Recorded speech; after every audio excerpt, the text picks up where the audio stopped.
मैं प्रीति अवस्थी, व्याख्याता वाणिज्य, शासकीय कन्या उच्चतर विद्यालय नेपाली बालोद से। मैं यहाँ आज आपको पढ़ाने वाली हूँ प्रबंध के क्षेत्र में फ्यूल का योगदान।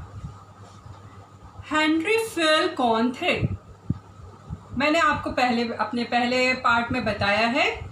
हेनरी फ्यूल को प्रबंध का जनक भी कहा जाता है।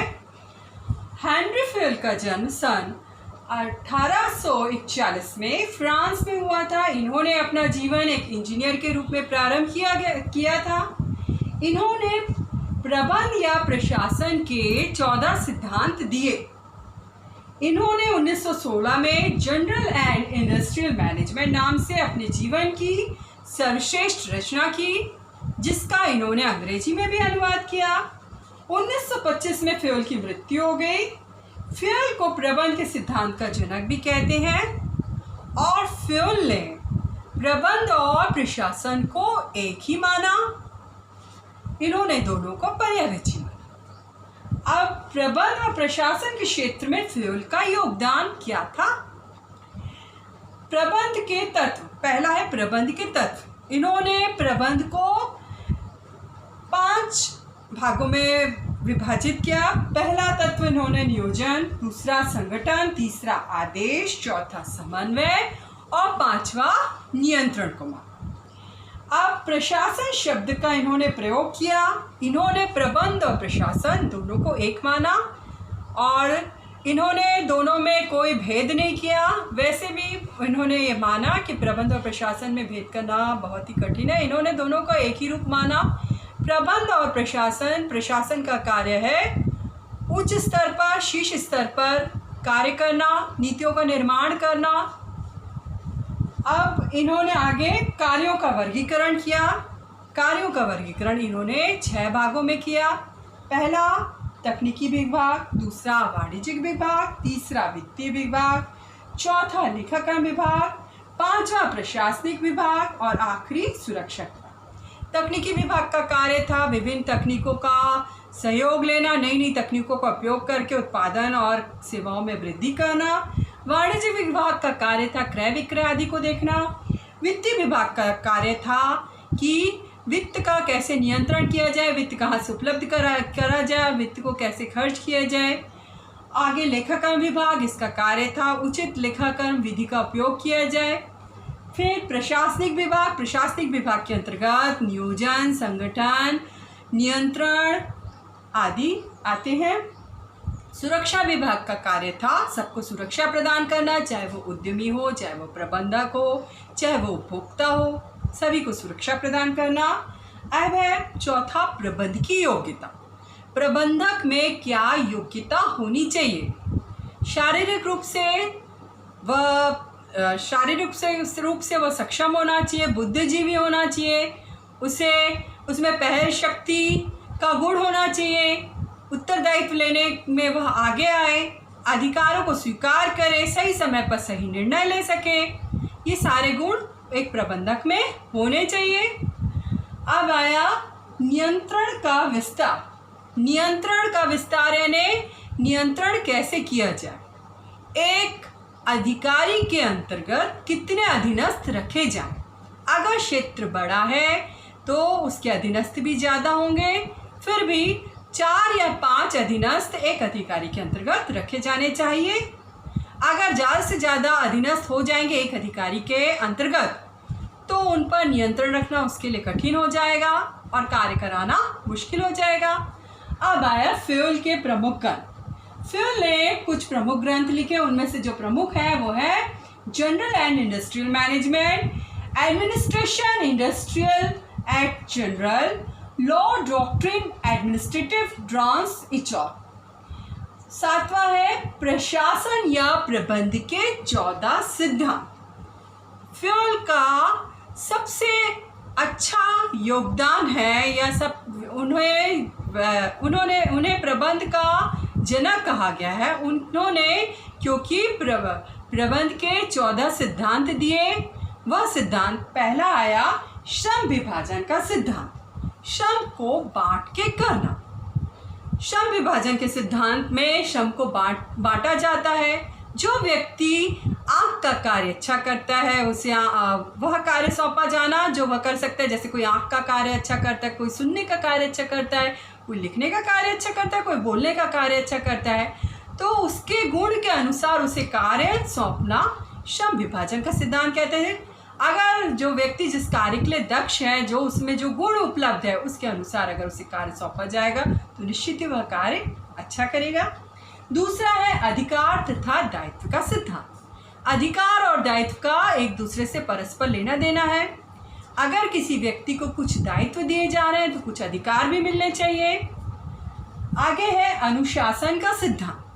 अनुशासन का जीवन में सर्वांगीण महत्व है। बिना अनुशासन के कोई भी कार्य पूरा नहीं हो सकता। कहा जाता है, एक सैनिक सेना में भी यह कहा जाता है कि अगर सैनिक का कार्य अच्छे से नहीं हो रहा है तो गलती उस सैनिक में नहीं है, उसके अनुशासन में है, उसके अधिकारी के नेतृत्व में है। अगर नेतृत्व सही तरीके से नहीं दिया जाएगा तो कार्य अच्छे से नहीं होगा और अनुशासन सही नहीं बनेगा। इसलिए नेतृत्व अच्छा होगा तो अनुशासन अपने आप बना रहेगा। तीसरा है आदेश की एकता का सिद्धांत। आदेश हमेशा एक ही व्यक्ति से मिलना चाहिए, एक ही अधिकारी से मिलना चाहिए। अगर विभिन्न अधिकारी एक ही समय में आपको भिन्न भिन्न आदेश देंगे तो आप कंफ्यूज हो जाएंगे और कार्य आप किसके आदेश को मानना है और किसके आदेश को नहीं मानना है आप यहाँ नहीं समझ पाएंगे और ये भ्रम की स्थिति पैदा कर देगा। इसलिए आदेश हमेशा एक ही अधिकारी से मिलना चाहिए। फिर है निर्देश की एकता का सिद्धांत। निर्देशन भी एक ही व्यक्ति से मिलना चाहिए। अगर अलग अलग व्यक्ति अलग अलग निर्देशन देंगे तब भी वही स्थिति बन जाएगी। तो निर्देश भी एक ही व्यक्ति से मिलना चाहिए, निर्देशन एक ही व्यक्ति के द्वारा किया जाना चाहिए। अब है सामूहिक हितों की प्राथमिकता का सिद्धांत। हमें हमेशा यह ध्यान रखना चाहिए कि ऐसा कार्य किया जाए जिससे सबका हित हो। व्यक्तिगत हितों की अपेक्षा सामूहिक हित को बढ़ावा देना चाहिए। अपना पर्सनल इंटरेस्ट, अपना व्यक्तिगत लाभ को सोचने की जगह, अपने फायदे को सोचने की जगह ऐसा कार्य करो जिससे सबको फायदा हो। फिर है कर्मचारियों के पारिश्रमिक का सिद्धांत। कर्मचारियों का पारिश्रमिक का निर्धारण। अगर श्रमिक या कर्मचारी को अच्छा पारिश्रमिक देगा तो वह अच्छा कार्य करेगा। लेकिन इसमें भी कुछ ऐसी आपत्तिजनक स्थितियां आती हैं। उनको छोड़कर अगर देखा जाए, अगर श्रमिक या कर्मचारी को अच्छा पारिश्रमिक दिया जाए तो वह मन लगा के और अच्छे से अच्छा कार्य करेगा और अच्छे से अच्छा कार्य करके अच्छे से अच्छा उत्पादन करेगा, अच्छी सेवाएं देगा और इससे सभी को लाभ होगा। अब है केंद्रीकरण का सिद्धांत। तो सबसे पहले हमें यहाँ समझना चाहिए कि केंद्रीकरण क्या है। केंद्रीकरण का अर्थ है एक ही व्यक्ति के हाथ में सारे अधिकार होना। तो केंद्रीकरण का सिद्धांत वहाँ लागू होना चाहिए जहाँ उद्यम बड़े हैं, उद्यम का क्षेत्र बड़ा है, वहाँ केंद्रीकरण के सिद्धांत को लागू करना चाहिए।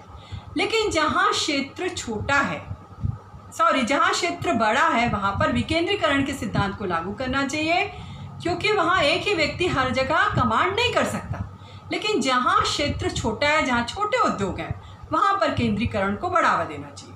तो केंद्रीकरण और विकेंद्रीकरण में क्या अंतर है? केंद्रीकरण का अर्थ है एक ही व्यक्ति के हाथ में सारे अधिकार होना और विकेंद्रीकरण का अर्थ क्या है? सभी व्यक्तियों के हाथ में बराबर अधिकार होना, यानी अधिकार लोगों में बराबर बांट दिए जाए। एक ही व्यक्ति हर चीज़ के लिए इसमें उत्तरदायित्व नहीं माना जाएगा। तो जहाँ क्षेत्र बड़ा है वहाँ विकेंद्रीकरण को अपनाया जाए और जहाँ क्षेत्र छोटा है वहाँ केंद्रीकरण को अपनाया जाए। व्यवस्था का सिद्धांत यानी पहले से व्यवस्था करके रखना, पहले से कहाँ से सामग्री आपको लाना है, किस व्यक्ति को कार्य सौंपना है, किस व्यक्ति से काम करवाना है, इसका नियोजन कर लिया जाए, किस विधि को अपनाना है, किस उपकरण का उपयोग किया जाए, इस सब की व्यवस्था की जाए तो उत्पादन अपने आप ही अच्छा होगा। फिर है समता का सिद्धांत। समता यानी समानता का सिद्धांत।